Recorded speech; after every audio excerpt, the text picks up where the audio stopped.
Pertama-tama, saya mau kabarin dulu. Terima kasih ke Mas Roshan ya, untuk ngisi di webinar malam ini. Webinar malam ini itu ada dua yang bakal berjalan, satu yang di Zoom, satu yang di YouTube Live. Jadi banyak orang yang bakal nonton di YouTube Live, dan ada orang juga yang nonton di Zoom. Kalau misalnya belum nyampe 100, mereka bisa masuk ke Zoom ini, teman-teman. Perkenalkan, saya Muhammad Awi Karunyado dari AI for Productivity, teman-teman. Kami itu adalah lembaga untuk belajar AI, berawal dari komunitas di awal tahun 2025, terus berlanjut ke 2026 sekarang, gitu ya. Nah, kami tuh selalu ada acara webinar mingguan di hari Rabu. Terkadang ada yang N8N, automation, terakhir itu yang pajak. Kami sudah bekerja sama resmi dengan IKPI, Ikatan Konsultan Pajak Indonesia.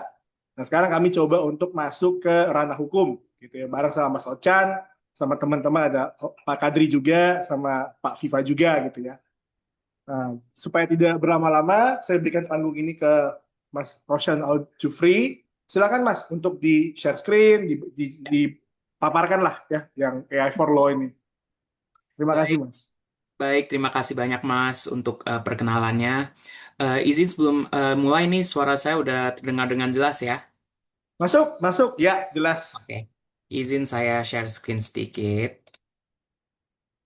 Eh, ya, sudah terlihat ya.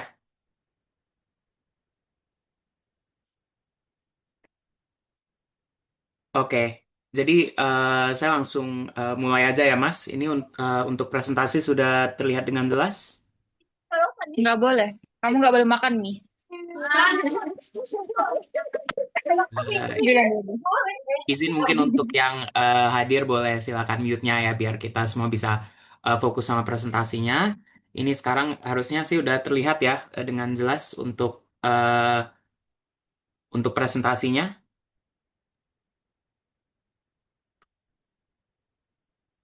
Oke. Jadi tunggu bentar.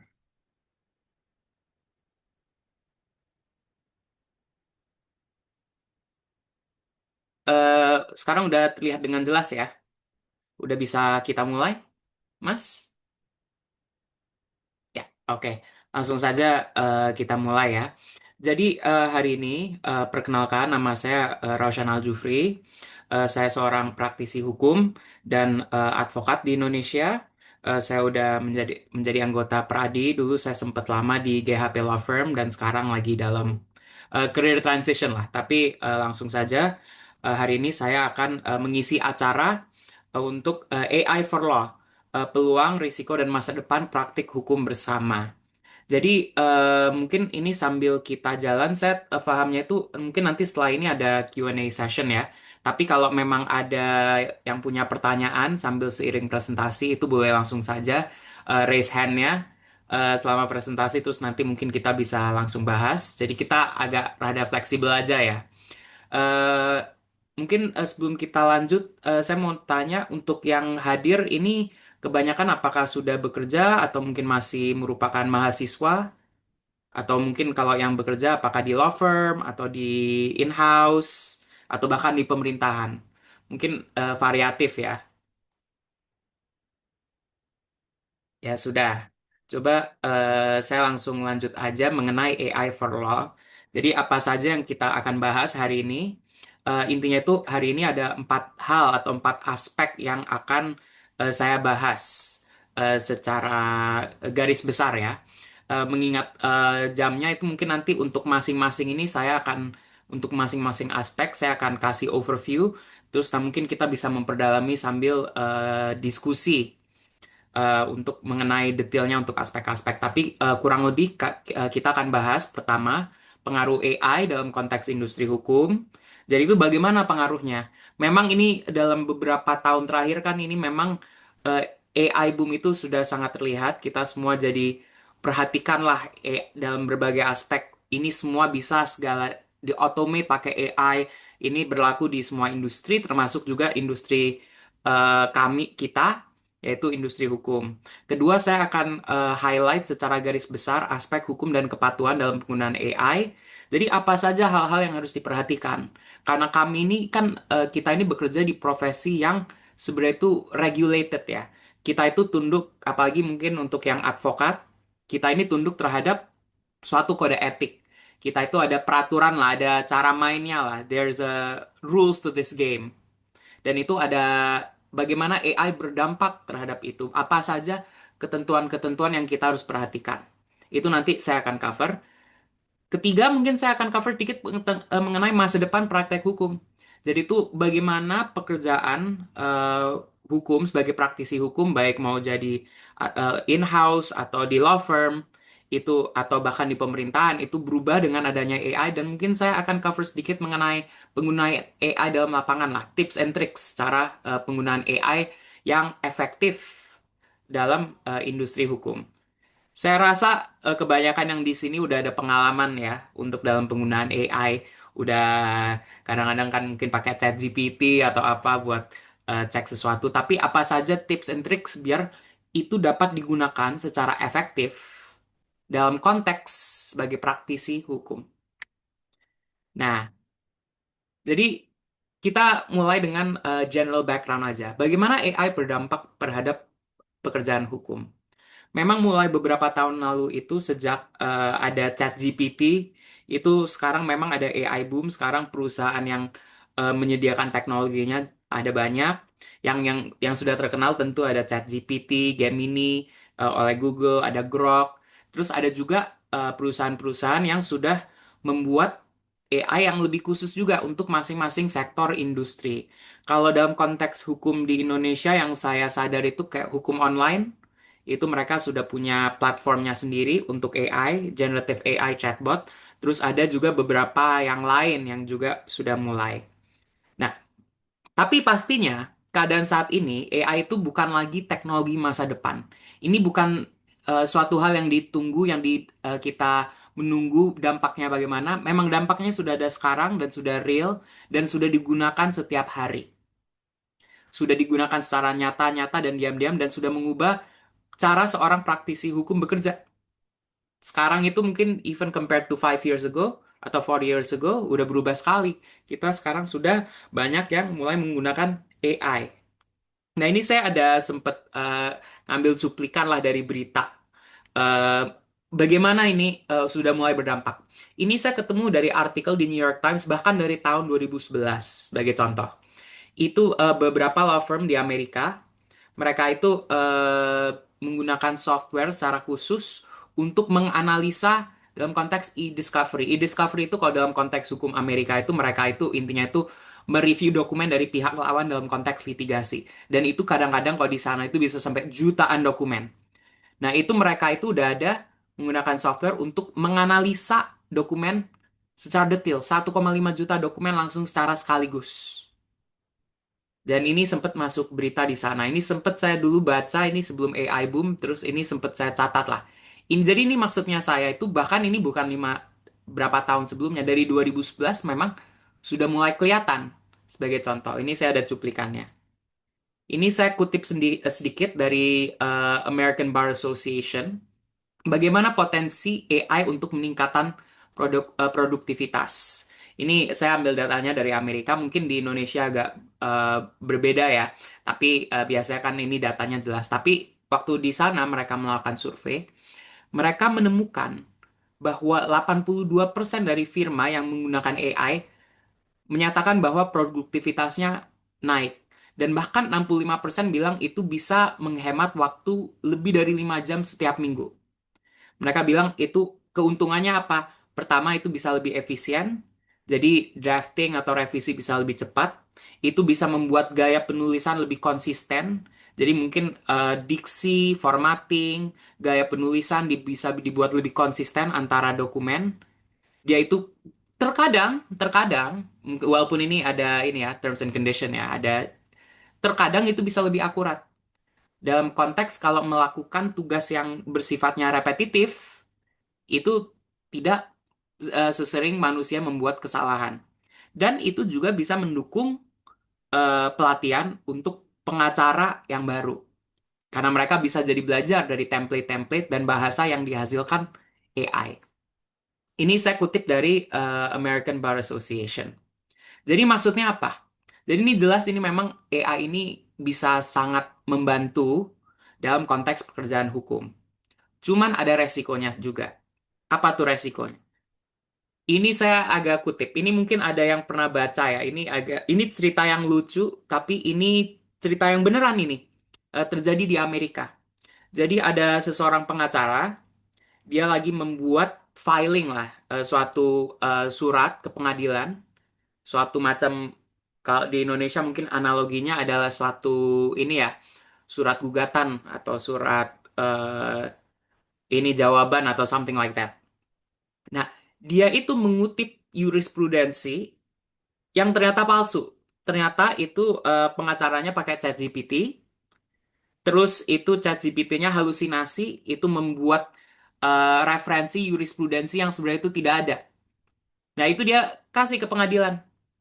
Terus habis itu dia kena sanksi dari hakim. Dia kena sanksi berapa ribu dolar lah karena penggunaan ChatGPT saat dia memasukkan dokumen ke pengadilan. Karena ternyata kutipannya palsu semuanya. Jadi ini resikonya juga ya. Ini adalah hasil penggunaan AI yang kurang bijak. Ini contohnya, ini saya ambil dari artikel The Guardian. Itu artikelnya tahun 2020. Ini cerita yang lucu tapi real. Jadi ini yang kita harus perhatikan. Jangan sampai kita jadi kayak orang yang ini. Nah, itu saya kutip sedikit ya. Ini dari putusan pengadilannya di kasus itu ya. Itu pengadilan di sana menyatakan bahwa penggunaan AI dalam persiapan dokumen itu adalah suatu alat riset hukum yang akan terus berkembang dengan adanya teknologi. Tetapi masing-masing pengacara tetap ada kewajiban untuk mereview dan memastikan ketepatan dalam dokumen-dokumen yang dia buat. Ini yang kita harus perhatikan. Makanya saya kutip sebentar di sini. Jadi kesimpulannya apa ini? From this general introduction. AI bisa meningkatkan efisiensi lawyer, tapi tanggung jawab hukum tetap sepenuhnya di tangan praktisi yang menggunakan. It has great potential. It can greatly increase productivity, tapi kita itu harus hati-hati dalam menggunakannya. Nah, tapi ini lanjut ke poin saya selanjutnya. Bagaimana itu bisa digunakan dalam industri hukum? Jadi ini memang dari tadi kan saya ini masih general introduction, kita bahas sedikit mengenai apa sih ini barang, apa sih AI ini. Nah, kita agak lebih praktis sendiri, bagaimana itu bisa digunakan dalam industri hukum. Ya pertama tentu itu AI itu ada generative AI yang mungkin yang di sini itu udah mulai sadar ya, ini memang udah very common sekarang dengan adanya ChatGPT, Gemini, Grok, dan seterusnya. Jadi generative AI bisa digunakan dalam drafting. Jadi itu dapat digunakan untuk membantu drafting dokumen-dokumen seperti surat, perjanjian, atau dokumen lainnya yang bersifat hukum. Jadi kalau yang generative AI, saya asumsi semua udah tahu, tapi just to re-emphasize, itu biasanya artinya programnya kita masukin suatu input, suatu prompt, terus ada hasilnya. Kita bilang aja, oh saya mau kutip pasal XYZ dari peraturan XYZ, terus bisa keluar. Generative AI, itu yang sudah kerap dikenal lah, kita ini udah common. Tapi sebenarnya itu ada juga AI lain yang bisa digunakan. Ini saya sebenarnya itu jujur saya sekarang ini nggak tahu ya kalau di Indonesia udah sampai bagaimana perkembangannya, tapi memang di luar negeri itu sudah ada banyak yang khusus. Pertama ada legal research AI. Jadi AI yang bisa membantu dalam melakukan penelitian hukum, dalam mencari dan menganalisa peraturan-peraturan perundang-undangan atau jurisprudensi yang relevan. Saya kasih sebenarnya itu ini generative AI sih bisa juga melakukan. Kita bisa minta dia untuk menghasilkan produk hukum. Tapi kadang-kadang ada juga yang saya lihat kalau di luar negeri itu ada produk-produk hukum yang memang dirancang khusus untuk riset. Jadi kayak LexisNexis atau Westlaw itu mereka udah ada programnya khusus. Kita bisa masukin, dia bisa langsung ngasih sumber hukumnya beserta kutipannya, beserta dasar hukumnya langsung dengan jelas. Jadi itu bisa penggunaan keduanya. Ketiga, AI itu bisa membantu dalam e-discovery atau due diligence. Maksudnya saya itu, dia itu bisa membantu dalam menganalisa dokumen-dokumen yang banyak dan men-spotting isu-isu yang kita harus perhatikan. Jadi ini beberapa contoh aja bagaimana AI bisa meningkatkan efisiensi seorang praktisi hukum dalam melakukan pekerjaannya. Generative AI, Legal Research AI, e-discovery atau due diligence. Dan ini masing-masingnya saya nggak mau terlalu fokus terhadap platform-platform khusus ya untuk saat ini. Tapi sebenarnya itu untuk masing-masing ini selain yang generative AI yang sudah kita kenal itu sudah banyak teknologinya dikembang. Dan itu bisa digunakan ya. Nah, palingan selanjutnya adalah langsung kita lanjut ke aspek-aspek hukum dan kepatuhan. So, it all sounds very good. We have this technology. Kita punya teknologi ini. Dia bisa membantu kita meningkatkan efisiensi. Dia bisa membuat pekerjaan kita jadi selesai dengan lebih cepat. Tapi apa saja aspek-aspek hukum dan kepatuhan yang harus diperhatikan saat menggunakan AI? Seperti saya menyatakan sebelumnya, AI itu kan bukan sekedar kita ini profesi hukum itu kan bukan profesi yang tanpa peraturan. Kita itu harus tunduk sama kode etik sama peraturan. Dan itu ada aspek-aspek tertentu yang kita harus memperhatikan saat kita menggunakan AI. Jadi pertama, dan ini yang pasti paling sering kita harus perhatikan ya adalah bahwa kita biasanya sebagai praktisi hukum harus menjaga kerahasiaan klien. Ini saya kutip pasal 19 ayat 1 Undang-Undang Advokat.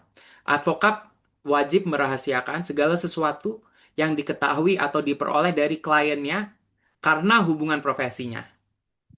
Jadi ini attorney-client privilege itu adalah salah satu peraturan, salah satu kewajiban, salah satu etika lah yang paling mendasar dalam profesi kita.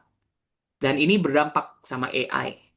Karena saat kita menggunakan AI, kita kan masukin data. Dan kita harus perhatikan, kita harus hati-hati mengenai data yang kita berikan.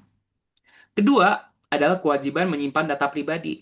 Ini aspek lainnya juga. Tapi kita ini memang dalam pekerjaan kita sehari-hari, kita itu sering dapat data pribadi dari klien. Belum tentu, tidak semua data yang kita dapat dari klien itu otomatis data pribadi dalam arti Undang-Undang PDP, Undang-Undang Pelindungan Data Pribadi. Tapi seringkali kita dapat. Dan itu kita harus menjaga kerahasiaannya. Ini saya kutip pasal 36 Undang-Undang Pelindungan Data Pribadi. Dalam melakukan pemrosesan data pribadi, pengendali data pribadi wajib menjaga kerahasiaan data pribadi. Jadi intinya memang dalam profesi kita, baik karena profesi kita, baik juga karena sifat dari informasi yang diberikan ke kita sebagai pengacara atau sebagai praktisi hukum, maka kita ini ada kewajiban untuk menjaga kerahasiaannya. Dan itu yang paling utama yang kita harus perhatikan. Apapun yang biasanya, apalagi saat kita menggunakan suatu platform AI, seperti platform lainnya, kita harus ingat, tiap kali kita masukkan suatu prompt, itu data. Jadi apa yang diketikkan itu bisa jadi risiko hukum. Apabila informasi yang kita masukkan itu informasi yang sensitif. Jadi itu yang mungkin harus diperhatikan sebagai karena kita masih tunduk terhadap tugas-tugas ini. Nah, jadi ini solusinya gimana? Ini mungkin nanti saya akan bahas lebih lanjut, tapi pada hakikatnya kita itu harus memastikan bahwa kita itu prompting, kita kalau memasukkan informasi itu harus sifatnya rahasia, anonymous. Jadi kita aja kalau punya klien PTA jangan ketik PTA, kita bilang aja suatu perusahaan atau kita pakai placeholder. Tapi intinya itu kita tidak boleh memasukkan data yang sensitif terhadap AI kecuali kita memang sudah tahu itu datanya bagaimana akan digunakan. Nah, palingan yang aspek terakhir, ini yang juga saya mau bahas, itu mengenai hak cipta sedikit. Jadi ini memang kalau mungkin ngikutin diskusinya, salah satu tantangan terbesar mengenai AI itu dalam bidang hukum itu masalah dari aspek hak ciptanya. Terhadap saat ini terdapat diskusi yang hangat apakah penggunaan AI dengan training data yang merupakan karya lain yang dilindungi hak cipta merupakan pelanggaran ketentuan-ketentuan mengenai hak cipta. Ini saya ngasih kutip contoh, ini memang perkara yang di Amerika lagi berjalan saat ini juga. Itu New York Times menggugat OpenAI, yaitu yang mereka yang membuat ChatGPT. New York Times itu mereka menggugat karena menurut mereka training data atau data yang digunakan untuk menghasilkan ChatGPT itu merupakan artikel-artikel New York Times yang memang dilindungi hak cipta. Jadi ini soal itu memang masih menjadi perdebatan antara para ahli. Apakah penggunaan AI ini dengan training data yang dilindungi hak cipta merupakan pelanggaran dari hak cipta? Dan apabila itu merupakan pelanggaran, bagaimana untuk kita yang menggunakannya? Itu memang masih isu yang saya langsung jujur aja belum ada jawabannya secara pasti. Ini memang berbagai ahli punya berbagai pendapat secara internasional. Kalau di Indonesia sendiri, saya rasa belum terlalu banyak orang yang memperhatikan mengenai isu ini.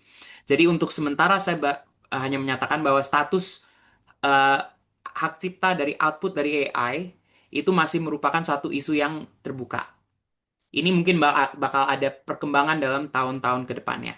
Tapi untuk sementara, palingan yang harus diperhatikan kita sebagai pengguna dari suatu platform AI itu kita harus pastikan bahwa platform yang kita pakai itu memberikan kita hak untuk menggunakan outputnya.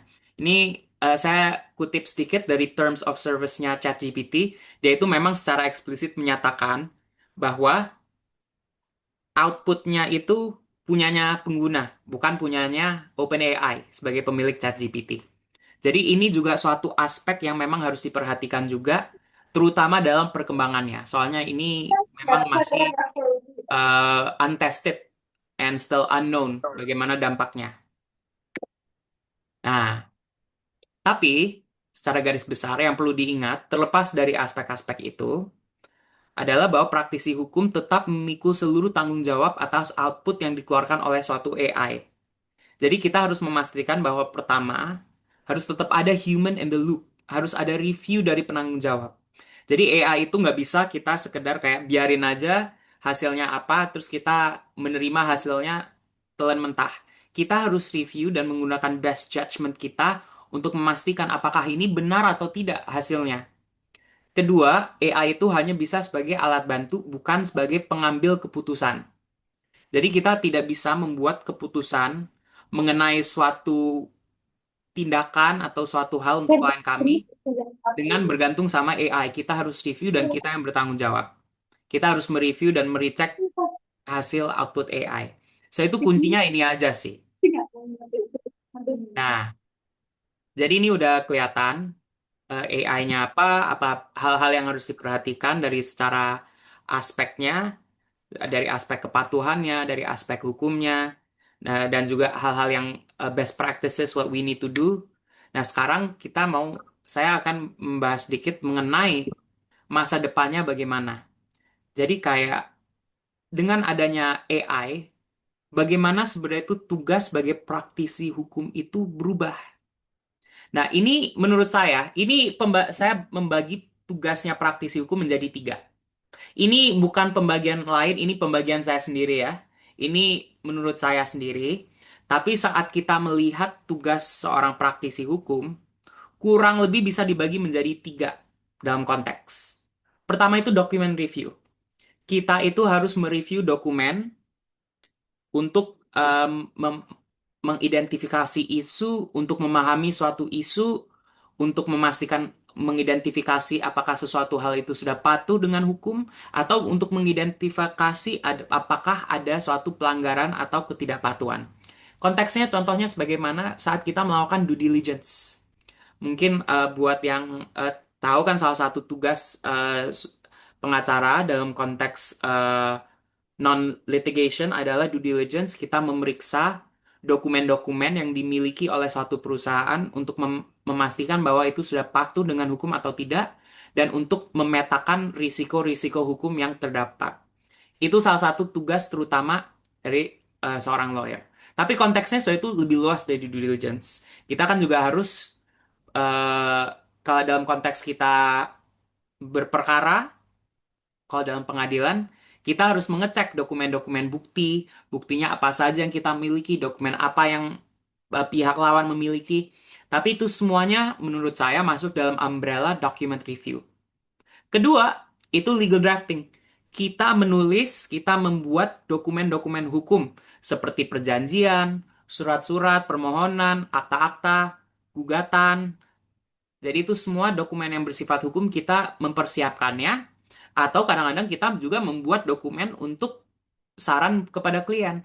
Ada seperti legal memorandum atau legal opinion gitu. Jadi itu semua saya golongkan sebagai legal drafting. Terakhir, kita juga melakukan legal research. Kita mencari tahu dan mengidentifikasi norma-norma hukum sehubungan dengan suatu isu berdasarkan riset pada sumber-sumber hukum seperti peraturan perundang-undangan, jurisprudensi, dan doktrin. Nah, mengapa saya bagi menjadi tiga ini? Kenapa saya bagi tugas pengacara menjadi tiga ini? Karena masing-masing tiga tugas ini dapat dibantu dan di-automate dengan AI, tapi hasilnya bisa berbeda-beda dan metodologinya, pendekatannya untuk menggunakan dengan AI secara bijak, itu juga berbeda-beda tergantung dengan apa yang kita melakukan. Jadi kalau kita menggunakan AI untuk bantu dalam document review ada caranya, untuk menggunakan AI untuk melakukan legal drafting ada caranya, dan untuk menggunakan AI untuk legal research itu juga ada caranya. Masing-masing itu ada best practicesnya. Makanya saya membagi menjadi tiga ini. Nah, pertama kita mulai dulu dengan legal research.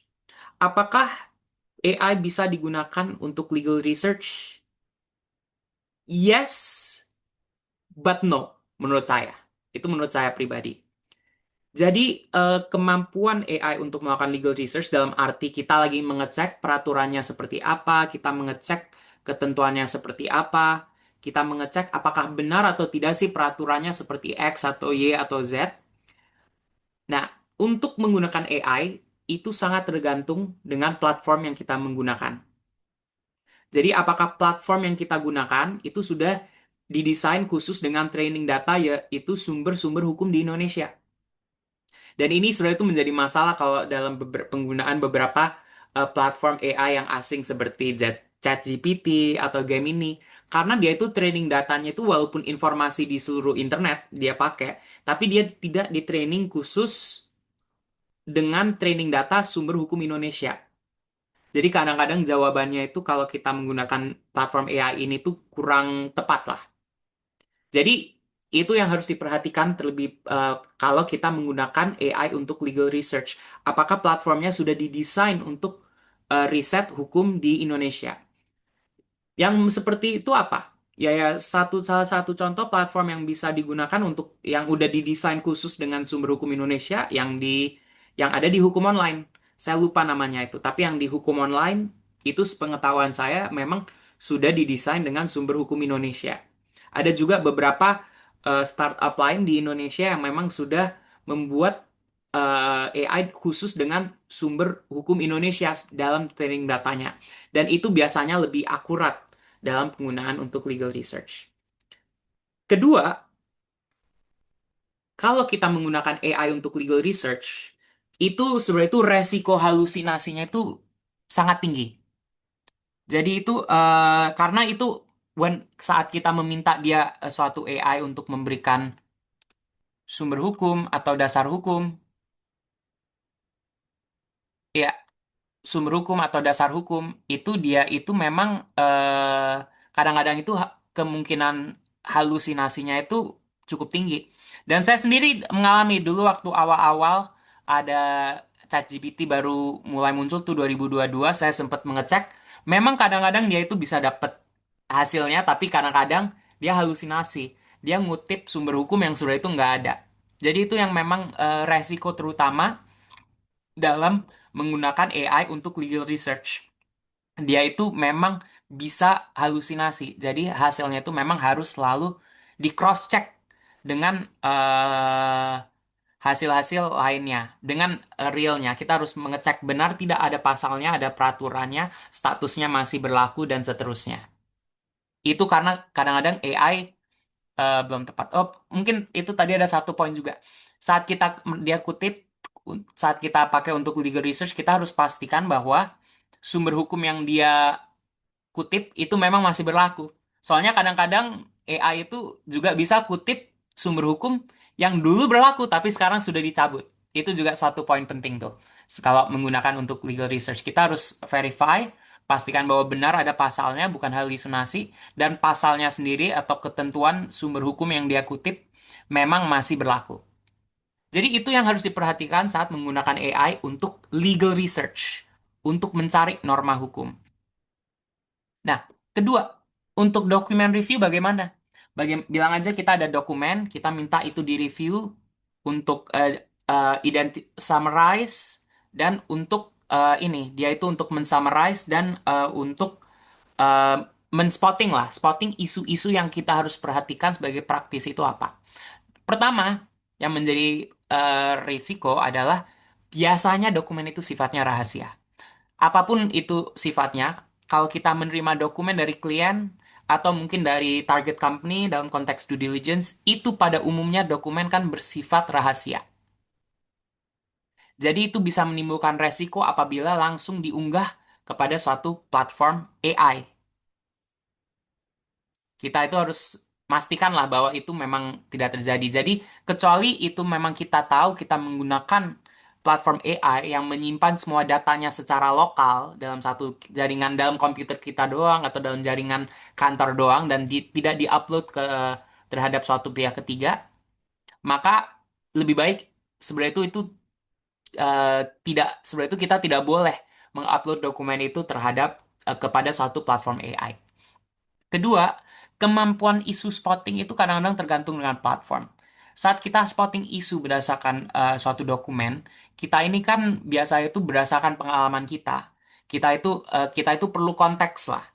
Sebagai contoh, kita kalau dalam due diligence, kita itu karena kita sudah memahami karakteristik dari suatu perusahaan, kita itu jadi sadar apa saja berdasarkan pengalaman kita, berdasarkan pengetahuan kita, apa saja yang kita harus memeriksa saat kita melakukan due diligence. Nah, kemampuan AI untuk issue spotting itu ini menurut saya pribadi masih belum 100% maksimal dan masih tergantung dengan platform yang digunakan. Karena issue spotting itu sebenarnya itu suatu ilmu yang memang perlu banget pengalaman dan perlu mengetahui konteks. Nah, dan kadang-kadang ini terakhir adalah untuk sifat dokumennya. Jadi kadang-kadang kalau dokumen ini agak minor dan agak teknis ya, tapi kadang-kadang kan kita kalau nerima dokumen itu kadang-kadang bisa sifatnya PDF, bisa sifatnya JPEG. Nah itu kadang-kadang itu kan AI nggak bisa harus nelen langsung. Kadang-kadang dia itu harus mencuplik lah kata-katanya dari suatu JPEG itu melalui OCR, Optical Character Recognition. Dan itu masing-masing platform bisa agak berbeda lah kemampuannya. Tapi kenapa saya sebut ini? Karena kalau OCR-nya salah, biasanya hasilnya juga salah. Akhirnya kita harus periksa lagi secara dari ulang dari awal kan. Jadi itu yang kita harus perhatikan saat menggunakan AI dalam document review. Terakhir, dalam legal drafting. Nah, ini pengalaman saya pribadi, menurut saya memang AI itu benar-benar shining adalah dalam konteks legal drafting as opposed to legal research or document review. Legal drafting itu memang dia itu memang bisa sangat mempercepat, terutama kalau kita membuat dokumen yang sifatnya template gitu. Jadi kayak sebagai ini sini saya tulis AI dapat sangat mempercepat proses legal drafting tapi tidak dapat menggantikan human judgment dalam membuat suatu dokumen hukum. Nah, pada umumnya dia itu tapi lebih efektif saat digunakan untuk membuat dokumen yang lebih quote on quote template. Maksudnya saya itu apa? Perjanjian itu kan biasanya itu banyak boilerplate-nya kan. Boilerplate dalam konteks ini klausula yang memang udah merupakan standar dalam industri.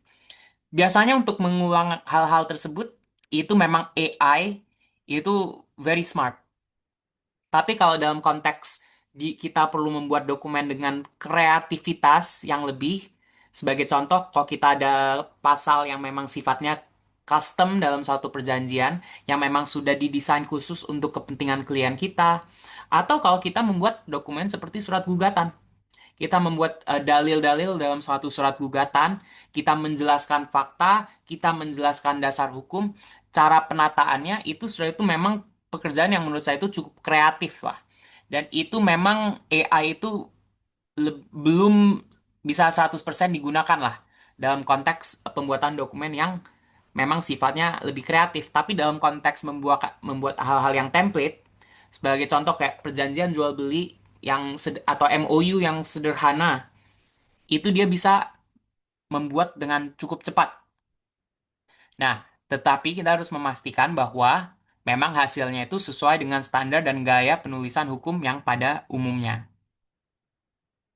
Ya, intinya apa? Dengan adanya peran lawyer dengan AI, maka kita itu berpindah dari sekedar drafter menjadi legal thinker. Jadi AI itu dapat mempercepat pekerjaan lawyer dalam melakukan drafting, document review, atau legal research, tapi tidak bisa menggantikan pengalaman, penalaran, atau human judgment, eh, pengalaman profesional mengenai suatu aspek. Jadi, bagaimana masa depannya? Ya, di masa depannya fokusnya berubah lagi. Kemampuan kita sebagai profesional hukum itu tidak lagi ditekankan pada kemampuan kita untuk ketik dengan banyak atau dengan baca dengan banyak. Itu tidak lagi fokusnya. Itu bukan hal lain yang menjadi pembeda antara seorang lawyer dengan yang lainnya. Karena itu semua itu skill itu bisa rawan digantikan dengan AI. Sekarang apa yang menjadi lebih penting skillnya? Pertama adalah penalaran hukum, legal reasoning, legal thinking, the ability to analyze an issue legally. Itu memang masih belum bisa digantikan sama AI. Kemampuan untuk melihat suatu isu, denger bilang aja cerita dari suatu klien, terus kita bisa bilang, oke Pak, yang tepatnya itu kayak gini, dan karena ini, dan karena ini, dan karena ini, lebih mending Bapak kayak gini, kayak gini, kayak gini. Itu memang belum bisa digantikan sama AI. Itu soalnya it requires a judgment call, yang itu harus berdasarkan pengalaman. Kedua, tapi kita itu perlu AI literacy. Kita itu perlu mengetahui bagaimana menggunakan AI. Bagaimana kita ini jadi literate dalam penggunaan AI. Bagaimana kita menggunakannya secara bijak untuk meningkatkan efisiensi dan untuk mempercepat hasil pekerjaan kita. Ketiga, yang menjadi penting juga adalah kemampuan berpikir kritis. Karena itu yang menjadi faktor pembeda. AI itu tidak bisa berpikir dengan kritis, itu harus manusia. Dan palingan terakhir adalah prompt engineering. Ini mungkin bagian dari AI literacy ya, tapi bagaimana kita menggunakan AI untuk membantu menghasilkan prompt-prompt yang tepat dalam menggunakan AI. Sesuai dengan kepentingan, sesuai dengan kebutuhan kita sendiri. Nah, palingan ini bagian terakhir, tips and tricks dalam menggunakan AI bagi praktisi hukum. Jadi saya mau agak kasih sedikit aja, ini yang bagian ini mungkin yang paling praktis, ini skill yang bisa langsung diterapkan mungkin besok juga. Soalnya saya asumsi kebanyakan di sini menggunakannya adalah ChatGPT atau platform-platform yang memang udah tersedia umum. Saya nggak bakal bahas untuk platform-platform khusus yang memang dirancang untuk praktisi hukum karena itu memang tergantung sama platformnya ya. So this is still very general. Pertama, kita itu harus hindari prompt yang bersifat terlalu luas atau terlalu umum. AI itu dapat menghasilkan jawaban yang tidak jelas atau kurang relevan. Jadi AI itu masalahnya dia itu kadang-kadang dia itu nggak gampang memahami, tidak mudah memahami konteks. Jadi kalau kita mau bilang bilang aja kita ada klien, dia itu direktur di perusahaan, terus dia bilang apa saja sih yang saya harus perhatiin sebagai direktur? Kalau kita langsung masukin promptnya, berikan saya hal-hal yang harus diperhatikan oleh direksi, itu pasti jawabannya ngawang. Jawabannya kurang relevan, mungkin kurang tepat. Jadi kalau bisa, pertanyaannya itu harus dibuat lebih spesifik. Lebih spesifik, lebih rinci, lebih relevan. Sebagai contoh, ini saya kasih lebih baik promptnya adalah seperti ini nih. Berdasarkan Undang-Undang Perseroan Terbatas, apa saja tanggung jawab, hak, dan kewajiban hukum yang melekat pada direksi, serta berikan dasar hukum untuk masing-masing hal tersebut. This is a better prompt. This is a better prompt karena ini memberikan dia konteks. Dia udah tahu dia harus cari apa, dia ngerti konteksnya. Dia bisa biasanya itu nanti jawabannya lebih relevan. Nah, masalah konteks, makanya saya lanjut kedua. Kita itu nggak bisa memberikan mendapatkan hasil yang bagus dari AI kalau kita tidak berikan konteks yang cukup. Soalnya sistem AI itu tidak memahami konteks seperti manusia. Jadi kita harus hindarin prompt yang bergantung pada konteks yang tersirat atau tidak tertulis. Sebagai contoh, hindari hindari prompt yang cuma sekedar bilang kayak berikan saya MOU sederhana buat jual beli barang. Itu kurang konteksnya. Dia nggak memahami konteksnya bagaimana. Kalau bisa ya kita cerita dulu. PT A berencana membeli produk X dari PT B. Mereka menyepakati untuk mengirim produk tersebut pada tanggal X dan membayarnya secara angsuran sebesar 3 kali. Pelaksanaan perjanjian akan dilakukan di Indonesia. Berikan saya template MOU atas hal tersebut. Contohnya, kita harus memberikan dia konteks yang cukup untuk dia bekerja. Nah, ketiga, kita lebih baik menggunakan bahasa yang lebih tepat untuk meminta suatu hal. We need to use precise language so that the AI understands what we're trying to say. Biar dia itu paham kita itu mau menyatakan apa. Contoh, kalau kita bilang aja lagi membantu dalam proses jual beli tanah sebagai contoh. Kita mau, kita mungkin, saya lupa tuh detailnya bagaimana. Bagaimana sih jual beli tanah? Lebih baik kita hindarin prompt seperti, berikan saya cara beli tanah. Itu terlalu umum, kurang tepat. Lebih tepat lagi, kalau kita menggunakan prompting, berilah saya tahap-tahapan dan cara dalam memperoleh hak atas tanah dengan seperti hak guna bangunan dengan memperhatikan Undang-Undang Pokok Agraria serta peraturan pelaksanaannya. Itu tuh satu. Contohnya menggunakan bahasa yang lebih tailored lah. Terakhir, dan menurut saya ini yang paling penting ya, itu adalah merinci hal-hal yang kompleks menjadi tahapan-tahapan yang lebih sederhana. Contohnya, dalam meminta suatu daripada meminta perjanjian lengkap, lebih baik meminta perjanjian dengan perklausula. Jadi itu kadang-kadang itu kalau kita kasih AI prompting yang very general, sebagai contoh, berikan saya perjanjian kerjasama, itu biasanya nanti umum banget, very vague, kurang detail dan apa. Tapi kalau kita khusus kita memberikan dia prompting kayak, oh ya, saya perlu ketentuan mengenai pasal ini, pasal ini, pasal ini, pasal ini, pasal ini, dia biasanya hasilnya akan lebih tailored dan lebih tepat. Nah, sebagai contoh, berikan saya PKS kerjasama antara PTA dan PTB.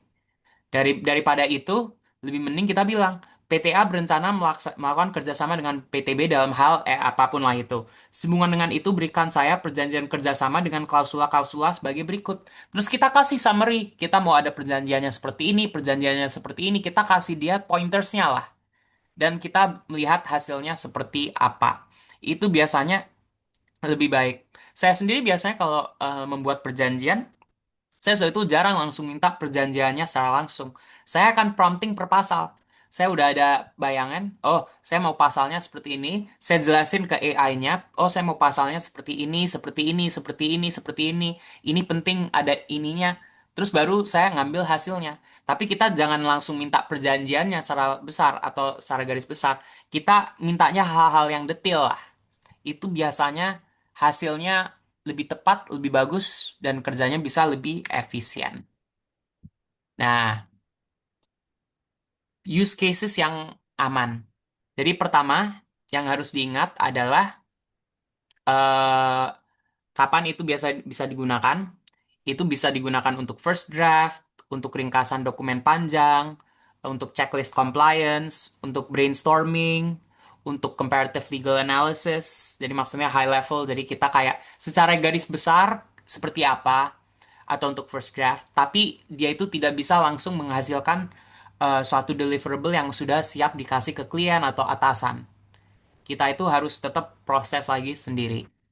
Nah, ini paling kan ini Hindarin apa hal-hal yang harus dihindarin, mengandalkan AI tanpa verifikasi, meminta AI menyimpulkan fakta yang sensitif dari fakta yang sensitif ini harusnya maksudnya. Terus mengcopy paste output dari AI langsung ke klien atau menganggap AI selalu benar. Itu yang harus dihindari. Yang harus dilakukan adalah kita harus verifikasi sumber, kita cross-check dengan sumber hukum yang positif, dan revisi berdasarkan penalaran kita sendiri, berdasarkan legal judgment kita dan pengalaman kita sendiri. Karena itu masih belum tergantikan. Thank you. Palingan ini aja sih yang saya mau sampaikan. Tunggu, tadi itu harusnya ada. Ya, oke. Palingan ini aja yang saya mau sampaikan untuk hari ini. Apakah ada pertanyaan mengenai ini? Fleksibel saya.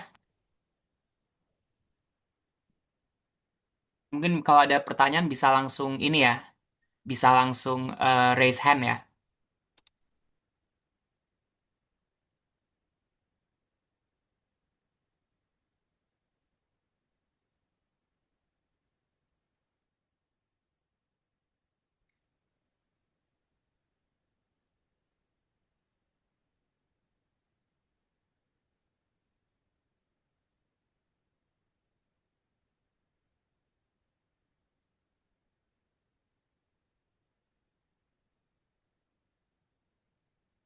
Tidak ada pertanyaan ya?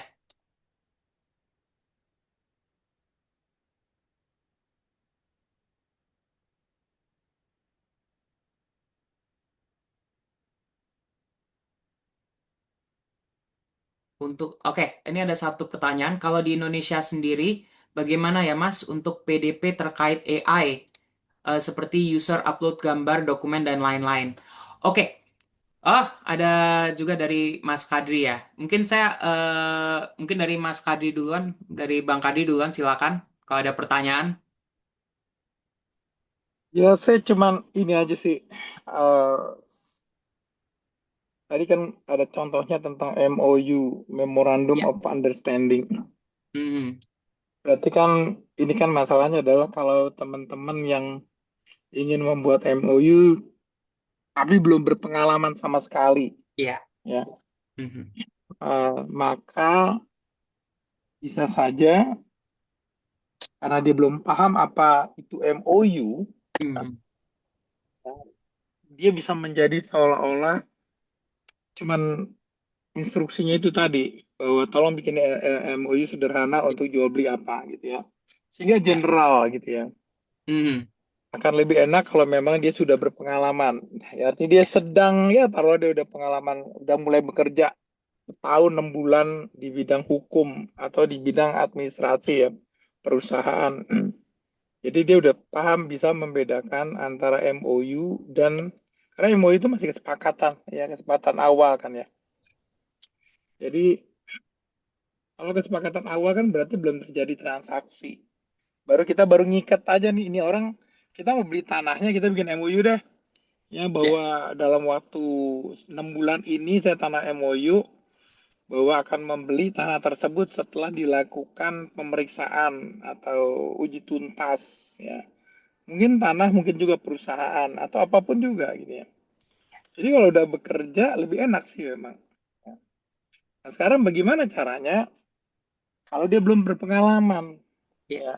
Tadi kan soalnya seperti kelihatannya secara teori memang ada hal-hal yang hati-hati, harus memberikan Ya. sesuatu yang detail ya. Ya. Misalnya kalau mau beli tanah itu apa? Berikutnya Ya. tahapannya seperti apa? Kita mesti tahu bahwa ada MOU, ada jual belinya ya. Terus harga, mengenai kasih kesempatan dong untuk ngecek itu tanah dalam sengketa apa enggak. Ya, Mhm. ini contoh yang mudah nih. Bagaimana mesti Ya. dilakukan sebagai orang yang belum pernah berpengalaman atau baru bekerja gitu ya. Ya. Tapi Ya. harus membuat MOU gitu. Ya. Oke. Jadi itu palingan Bang Kadri itu mungkin jawabannya itu secara singkat itu ini. AI itu memang tidak bisa menggantikan human judgment. Itu memang berapa kali kan tadi saya sebut. Dia tidak bisa menggantikan pengalaman. And a basic rule of thumb is kalau kita nggak belum ada bayangan di otak kita hasil akhirnya dokumennya itu harusnya seperti apa, maka lebih baik nggak usah dipakai AI. Jadi kita itu kalau kita menggunakan AI, kita itu harus punya kemampuan untuk membedakan apa yang benar dan apa yang salah dalam output yang dihasilkan. Kalau kita nggak ada belum ada itu di bayangan kita, nanti bagaimana kita mau memverifikasi hasilnya kan? Itu yang menjadi masalah. Nah, dalam konteks jadi kalau tadi masalah MOU, kalau kita belum pernah mengerjakan MOU, kita belum tahu harusnya hasilnya gimana, bagaimana bisa mengecek apakah hasil dari AI itu udah benar atau sudah tepat sesuai dengan kebutuhannya. Nah, tapi itu juga ada pertanyaan yang bagus. Nah, kalau kita masih junior bagaimana? Mungkin saya nggak tahu ya di sini apakah ada yang masih mahasiswa, tapi bilang aja, oh ini saya masih mahasiswa, eh eh saya masih ada mahasiswa, dia belum tahu, bilang aja caranya bagaimana, practical tipsnya gimana.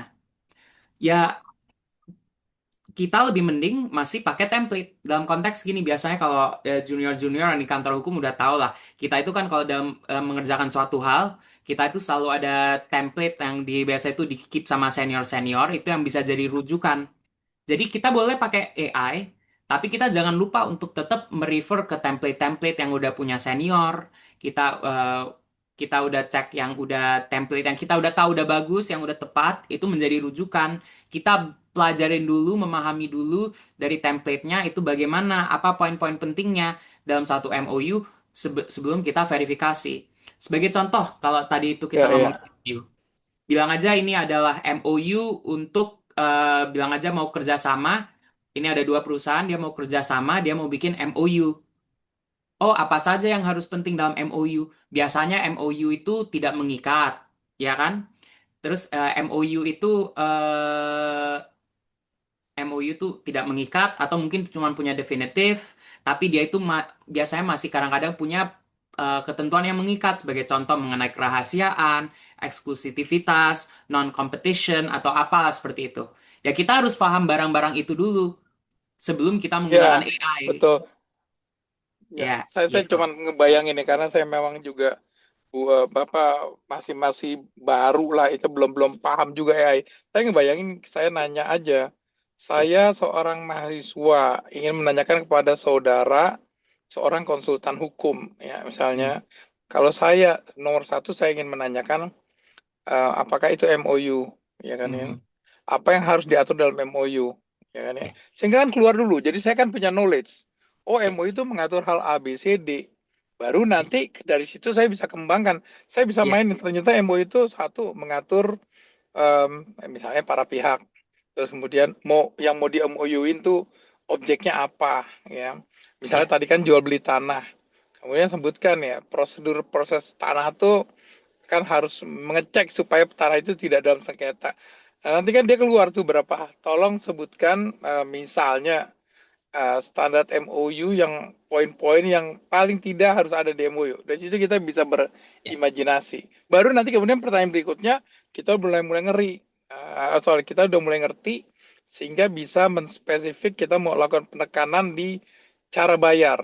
Kita hmm, mau melakukan penekanan di uji tuntas daripada tanah. Kayak gitu hmm, kali ya. ya, ya. Kurang lebih, benar, Mas. Oke. Ini juga ada nih dari Mas Sadam ya, pertanyaan. Iya, eh suara saya kedengar Mas ya. Kedengeran.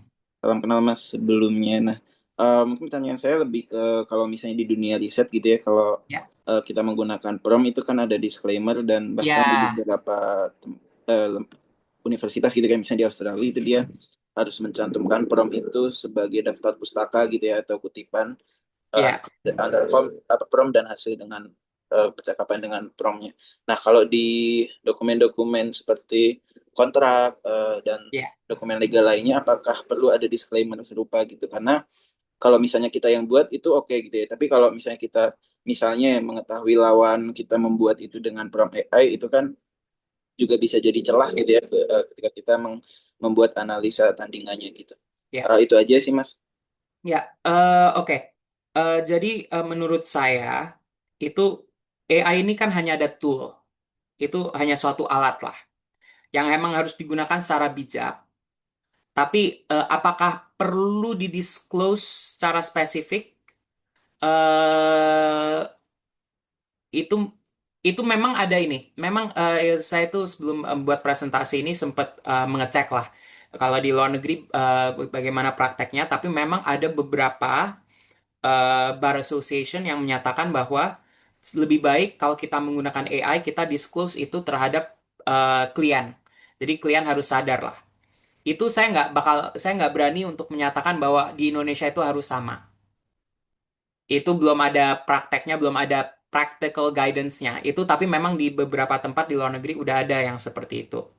Nah, tapi kalau untuk pendapat saya sendiri, menurut saya itu kan itu berdasarkan alat ya, itu kan itu hanya sekedar alat. Kalau dalam konteks kontrak atau dokumen-dokumen itu, sudah itu nggak perlu disclaimer-nya. Karena ujung-ujungnya yang yang kita yang akan dipertanggungjawabkan atas isinya.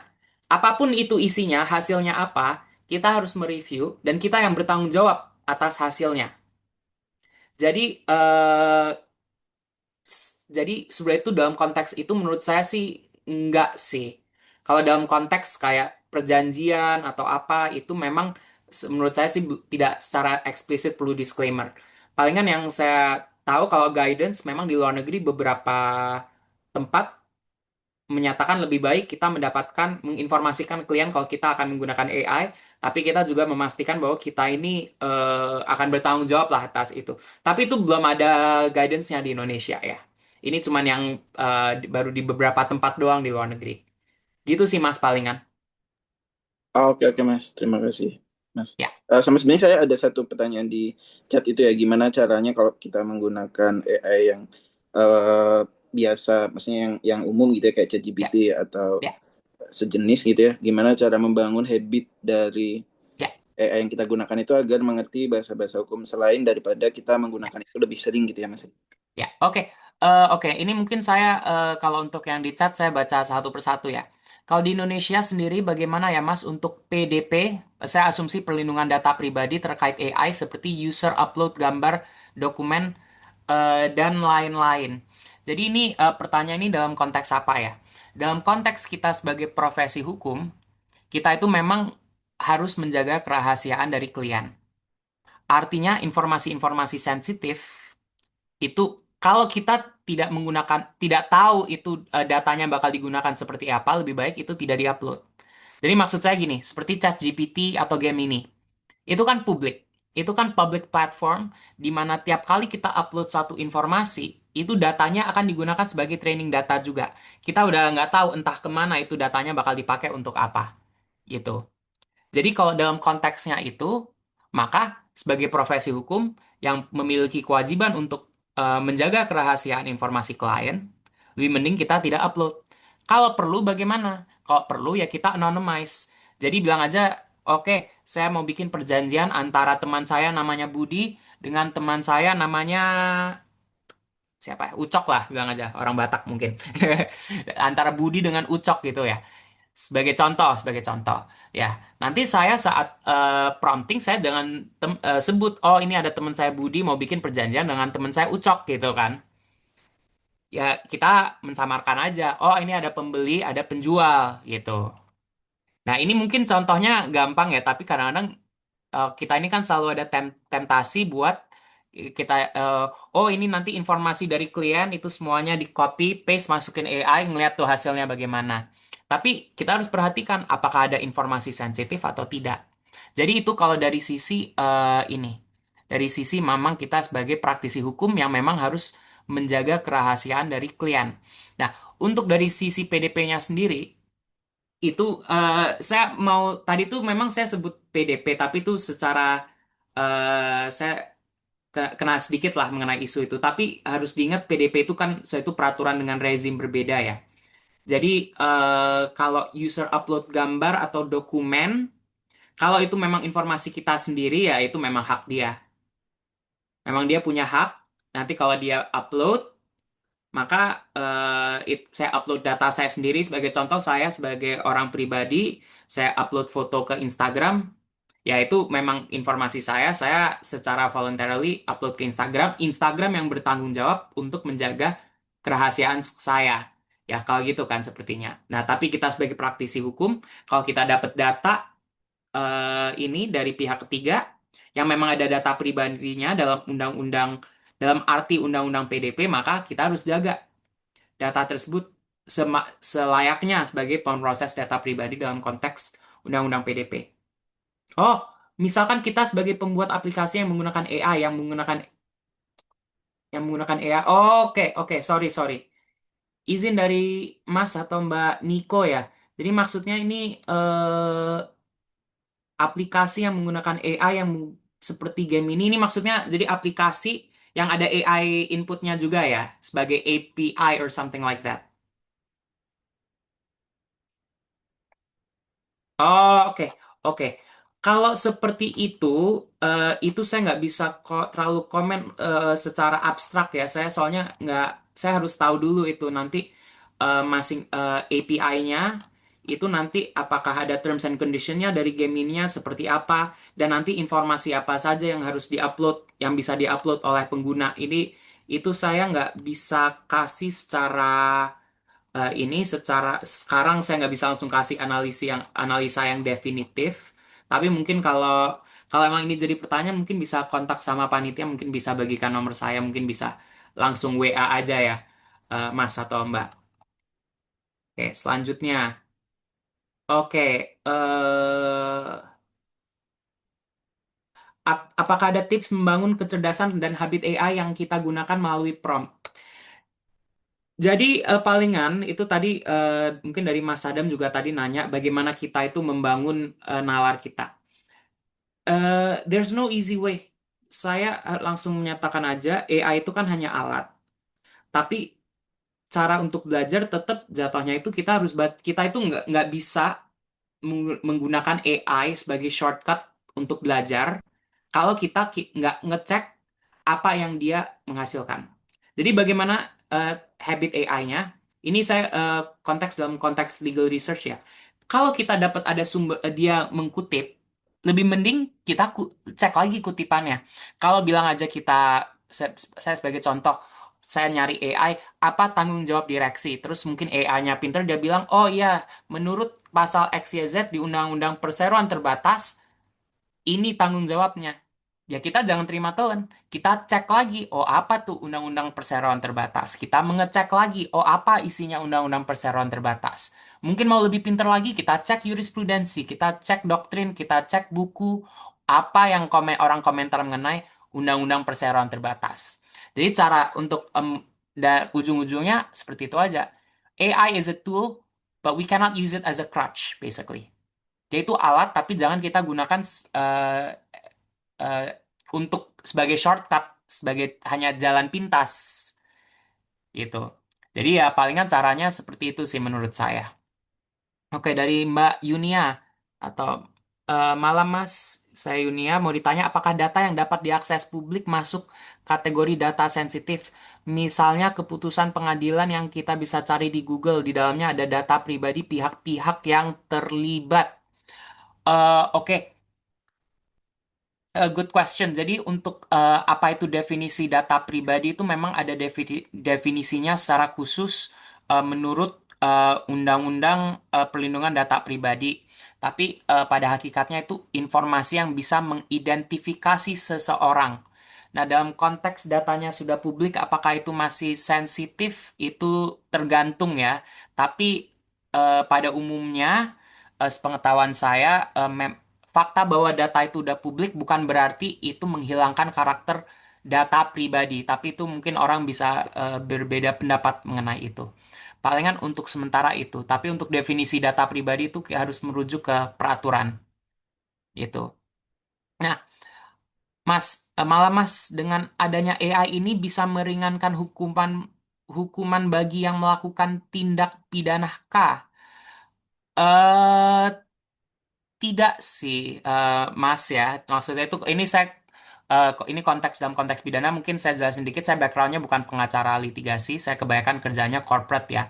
Tapi kalau bisa meringankan hukuman bagi melakukan tindak pidana, itu memang sangat tergantung fakta, Mas. Jadi saya nggak bisa bilang bahwa, oh ada AI, nanti pengacaranya lebih pinter, mungkin apa gitu, saya nggak bisa komentar. Jadi untuk ini saya menyatakan untuk sementara tergantung faktanya, tapi pada umumnya tidak. Oke. Ah, ada dari A, kalau sebagai paralegal bagaimana mah? Apakah data redacted saja atau bagaimana jika butuh untuk brainstorming hal hukumnya? Asasnya sama aja sih. Ini masalahnya data redacted itu hanya masalah karena kita harus jaga rahasia dari klien. Kita kalau paralegal yang kerja di law firm, terus dapat dari atasan informasi dari klien, kita sebenarnya itu juga harus menjaga kerahasiaannya. Jadi asasnya juga sama. Informasi yang kita upload ke suatu platform AI juga harus disamarkan kalau bisa.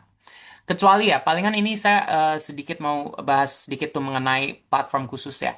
Sebenarnya itu ada juga beberapa platform yang kadang mereka itu menyediakan AI tapi itu bisa dia contain. Jadi maksudnya programnya itu hanya di run dalam local network doang atau dalam komputer kantornya doang gitu.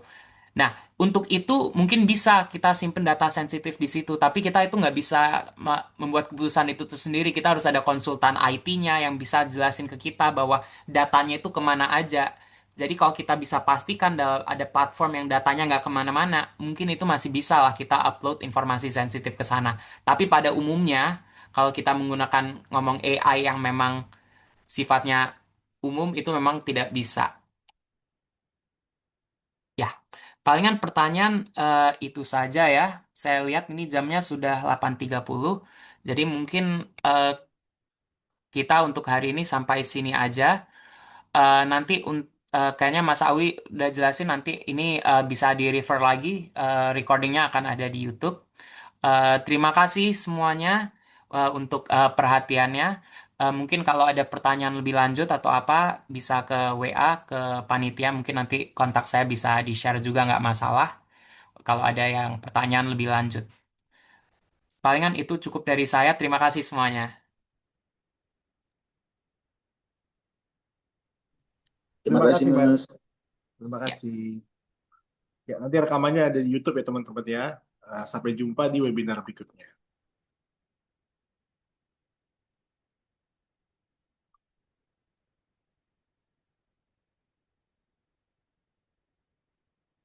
ya. Terima kasih semua. Izin saya live ya sekarang.